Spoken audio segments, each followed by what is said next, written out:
2023년 8월 27일 전후로 저는 본격적으로 구애 활동을 시작했고요. 현실에서 직접 만나기 전에 먼저 온라인적인 방법으로 접근해보자는 생각을 했습니다. 자연스럽게 틴더 어플도 설치하게 됐고 거기서 어떤 사람과 매칭이 됐습니다. 제목에서부터 알려드렸듯이 사기꾼이었죠. 틴더 내에도 메시지 주고받는 기능이 있긴 한데 바로 그분이 라인이라는 어플에서 얘기를 나누자고 하더라고요. 그래서 바로 라인 설치해서 친구 추가하고 얘기를 나누기 시작했습니다. 그때가 제가 주말 아르바이트를 끝내고 토요일인가 일요일인가 저녁 9시에서 10시경이었죠. 저는 건조한 마음으로 말문을 열었습니다. 나는 가볍게 만날 생각은 없고 서로 얘기해보면서 마음이 잘 맞는 것 같으면 진지하게 사귀어볼 마음이 있다. 이런 제 생각을 전달했습니다. 그분도 굉장히 대답을 적극적으로 잘 해주시더라고요. 그래서 일단 그 부분부터 괜찮게 생각했습니다. 일단 저는 상대방하고 얘기가 잘 통해야 한다는 생각이 있으니까 너무 숨기는 거 많고 이런 건 좀 별로니까 일단 그래서 이 사람이 대답을 잘 해주네, 다행이다 하면서 얘기를 나눴습니다. 그리고 상대방이 굉장히 대화의 맞장구도 잘 쳐주는데 주도적으로 대화도 잘 이끌어 주시더라고요. 상당히 편하다 이런 생각을 했죠. 안 그래도 저는 유머 감각도 별로 없고 사실 이런저런 이야기하면서 대화 이끌어 나갈 능력도 없는데 알아서 그분이 어디 사느냐, 나이는 몇이냐, 이상형은 뭐냐, 자기는 다음 달에 한국에 오는데 그때 너랑 만나면 좋겠다 이런 얘기를 쭉 나눴습니다. 그렇게 첫날 한 1시간쯤 얘기 나누고 서로 재밌게 얘기했다 이렇게 대화를 마쳤죠. 이 이야기가 3일째 되는 날 끝이 나게 되는데 이제 두 번째 날이 됐습니다. 저는 관심 있는 사람하고 어떻게 친밀함을 이어나가야 할까 고민하면서 이런저런 이야기를 했습니다. 자연스럽게 점심은 뭐 먹었나, 생일도 묻고 별자리도 묻고 주량은 어떤지, 술 문화는 서로 어떤지 이런저런 이야기를 나눴습니다.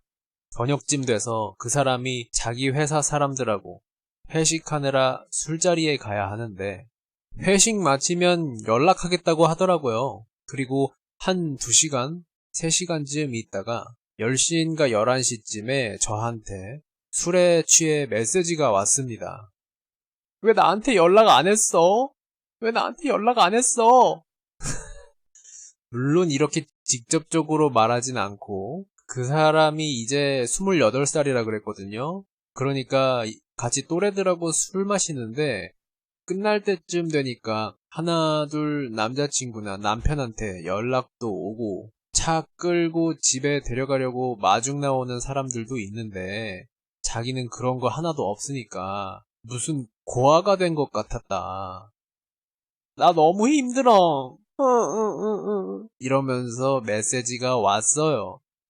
제가 말했죠. 아니 누구누구씨, 제가 만약에 남자친구고 우리가 애인이나 연인 사이였으면 나도 그렇게 연락도 하고 신경 써주고 그랬을 거다. 근데 내가 아직 네 사생활에 그렇게 직접 관여할 정도로 친한 건 아니지 않느냐, 이런 식으로 얘기를 했죠. 미안하긴 한데 너무 그런 걸로 섭섭해하지 마라. 근데 사실 그런 얘기는 아니었어요. 나한테 섭섭하다고 말하는 게 아니라 자기가 그렇게 슬펐던 이유가 따로 있더라고요. 아니 이게 다 구라고 소설이긴 한데 굉장히 좀 치밀한 것 같긴 해요. 그러니까 속는 것 같습니다. 어쨌든 뭐라고 했냐면 자기가 3년 동안 만나던 남자친구가 있는데 결혼까지 약속했었는데 그 남자친구가 바람을 펴서 그 관계를 끝냈다. 너무 괴로워서 아무한테도 말 안 하고 혼자 떨어져 나와서 일만 하면서 잊으려고 애써왔다. 술 마시다 보니까 자기 그런 힘들었던 때가 떠올라서 너무 서럽고 괴로웠다. 이런 자기 얘기를 하더라고요. 그래서 그래도 저는 끝까지 차가운 마음을 잃지 않으려고 노력하면서 왜냐면 얘기 나눈 지 2일밖에 안 됐는데 너무 빠르게 가까워지려는 그 분위기가 좀 있었어요. 그래서 그래, 나는 전 남자친구도 너도 나쁘게 말할 생각은 없다. 그냥 서로 잘 이루어질 수 없는 타이밍에 서로가 만났던 게 아닐까 생각한다. 힘내라. 그 정도로 말을 마쳤죠. 근데 이 모태솔로에다가 연애 경험 한 번도 없는 제가 막 그런 이야기에 빠져들다 보니까 이성과는 반대로 자꾸 내가 널 지켜줄게. 내가 앞으로 그런 마음 들지 않게 잘해줄게. 막 이런 말을 하려고 하더라고요. 근데 잘 참았죠. 왜냐면 아무리 생각해도 그런 말들을 2일 만에 할 수는 없겠다는 생각이 드니까요. 서로 만난 적도 없고 목소리 한번 들은 적도 없고 달랑 서로 사진만 공유한 사이였거든요. 어쨌든 잘 참았죠. 그러면서 그 사람이 약간 느낌을 받았는지 제정신 차리며 말하더라고요. 내가 술 취해서 너한테 이런 부정적인 말을 하면 안 됐다. 혼자 잘 참아내야 하는데 미안하다. 그래도 나는 너가 좋은 사람인 것 같아서 앞으로 잘 지낼 수 있을 것 같다. 이러고 서로 그날 대화를 마쳤습니다. 대망의 3일차입니다. 다시 생각해보니까 좀 웃긴데 그날은 전날 그분이 술을 많이 잡수셔서 다음날 늦게 일어나는 바람에 일을 하루 쉰다고 말하더라고요. 그런 김에 저하고 얘기를 많이 나눴습니다. 저도 메시지 주고받느라 다른 일 하기가 좀 힘들었어요. 그래도 저는 계속 대화에만 집중할 수 없어서 제 그림 그리면서 작업하면서 대화를 하고 있었어요. 솔직하게 얘기했죠. 내가 너랑 대화하니까 참 여자친구 생긴 것 같기도 하고 얘기하는 게 참 재밌다. 그래서 다른 일 하기가 힘들다. 근데 내 일도 해야 하니까 정신 차려야겠다. 이런 식으로 말하는데 약간 히스테릭한 캐릭터처럼 말투가 변하더라고요. 약간 얀데레 같은 느낌으로 강하게 나오더라고요. 너 나를 정말 소중한 사람으로 생각해주는 거 맞지? 나는 너랑 얘기하면서 정말 힘을 얻고 앞으로 잘 살 수 있을 것 같아서 요즘 너무 행복해. 나는 한번 버림받은 기억이 있어서 언제 또 다른 사람으로부터 버림받을까봐 불안하기가 싫어. 너가 정말 나를 잘 대해줬으면 좋겠어. 막 이런 식으로 쏘아붙이더라고요. 물론 사실이라는 가정하에 싫지는 않은데 얘가 약간 정신적으로 문제가 있나 싶으면서 그래 알겠어. 근데 나 이미 너랑 대화하는 거에 열중하고 있는데 더 어떻게 표현해야 될지 모르겠다. 만나서 같이 잘 지내면 좀 믿음이 생기려나? 어떻게 해야 하나? 달콤한 말을 해주길 바라는 건가? 막 혼자 생각을 했죠. 그러니까 딱 그러더라고요. 우리 이제 애인처럼 지내자. 그러더니 저한테 여보라고 부르고 싶대요. 근데 그게 번역이 여보지 darling이나 자기야 같은 뜻인가 보더라고요. 칭아이더라는 단어였는데 서로 칭아이더라고 호칭을 부르자고 하더라고요. 거기서부터 제가 어떻게 했을 것 같습니까? 막 별소리를 다 했죠. 우리가 솔직히 아직 만난 지 얼마 안 됐고 서로 믿기는 힘든 사이 아니겠느냐. 너는 나 좋은 사람인지 진짜 확신할 수 있냐. 내가 너가 생각하기에 그만큼 좋은 사람 아닐 수도 있다. 너도 좀 경계를 해봐라. 이런 식으로 먼저 말하니까 자기는 나를 믿는데 그니까 나에 대해 자기가 자기 스스로 확신하는 만큼 너도 너 스스로에게 확신을 가지래. 문장이 참 멋지더라고요. 그래서 그래 자기야. 그래서 저는 그래 의심을 한번 풀어 헤쳐보자.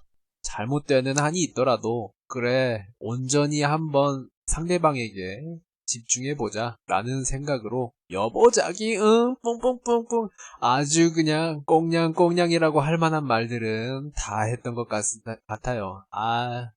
부끄럽네. 근데 사실 좀 공허해.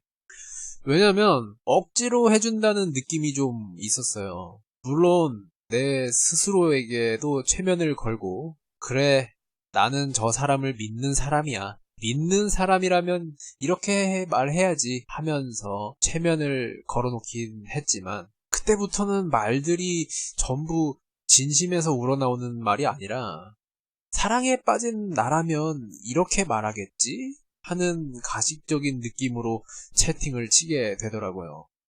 한마디로 상상 연애를 시뮬레이션으로 하고 있는 느낌? 근데 지금에서야 다르게 생각할 수 있는 거지만 그때는 이런 생각을 했어요. 이 사람하고 얘기를 해보니까 여자들은 이런 게 좀 다르구나. 이런 걸 원하는구나. 막 이런 생각을 하고 있었거든요. 예를 들면 자꾸 자기를 사랑하는 게 느껴지지 않는다는 어필을 하더라고요. 처음엔 나더러 애교를 부려달라는 말인가?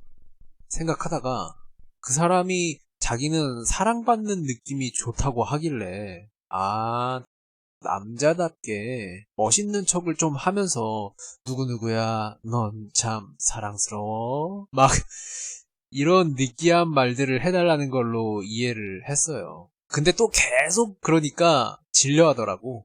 그래서 얘는 그냥 알아서 잘 내 마음에 들게 굴어주세요 하는 거구나 생각을 했죠. 지금은 너무 심심하니까 재밌게 해주세요. 지금은 좀 느끼한 말 좀 해주세요. 지금은 좀 피곤하니까 쉬어요. 알아서 자기 기분, 컨디션 맞춰주길 바라는 것 같다는 생각을 했었죠. 그러면서 여자들은 이렇구나 생각을 했었는데 개뿔 다 사기잖아.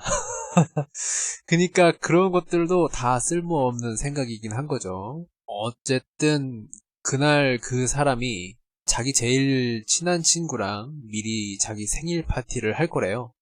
자기 절친 한 명 있는데 그 친구가 요즘 너무 행복해 보인다고 남자친구 생겼냐고 하면서 막 내 얘기를 또 했대요. 해맑게.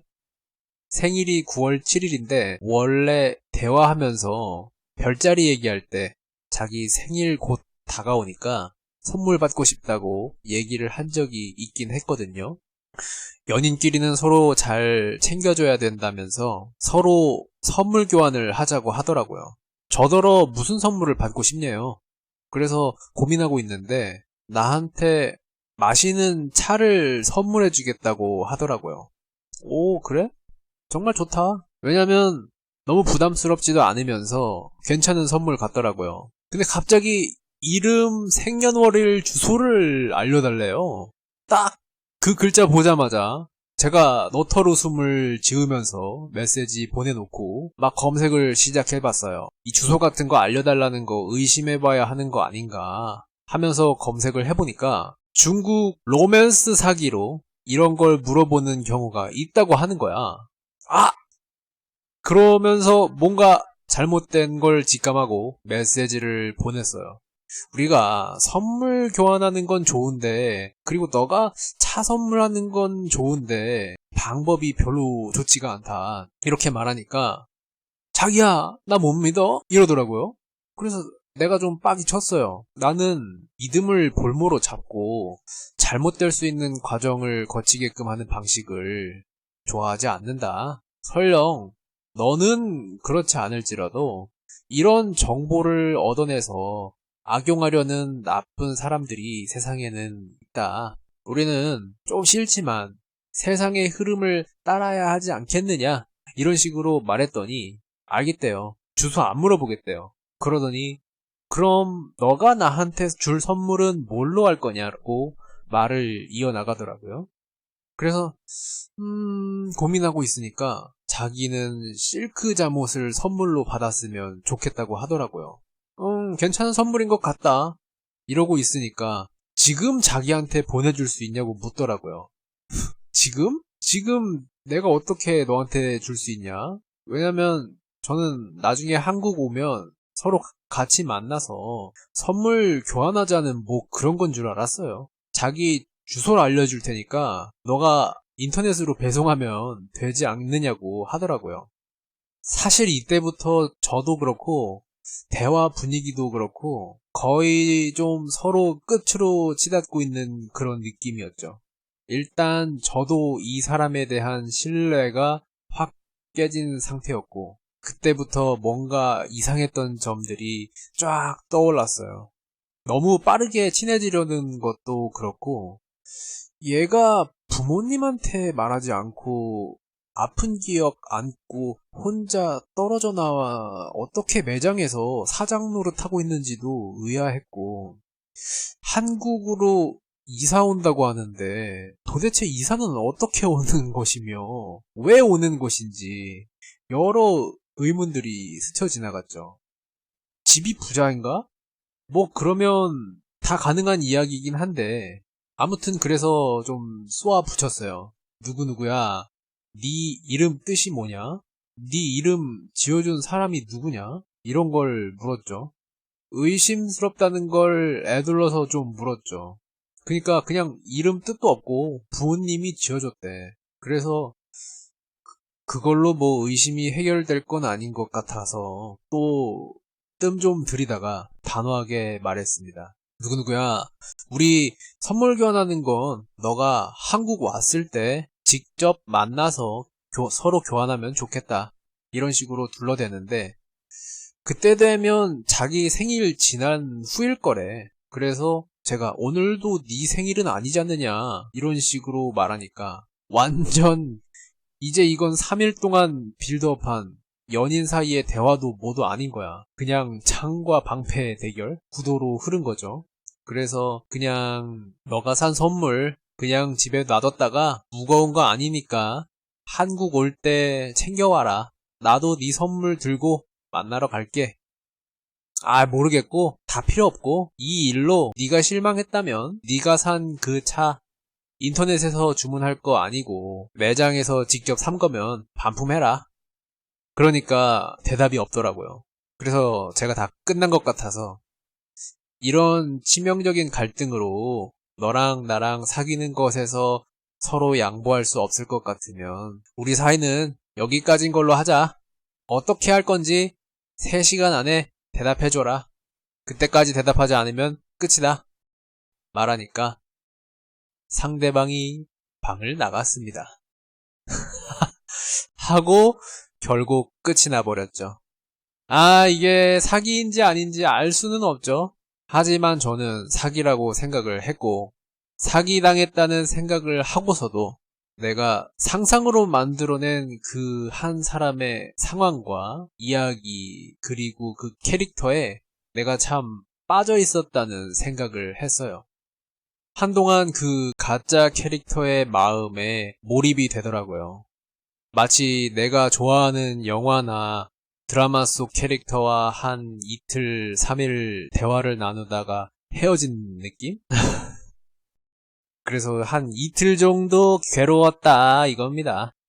그러면서 느꼈죠. 가짜로 사기를 당해도 이렇게 마음이 힘든데 실제로 애절한 사랑을 하다가 안타깝게 헤어지면 얼마나 괴로울까. 정말 간접 체험한 경험이었습니다. 보고 있나? 소개팅 천재 사기꾼!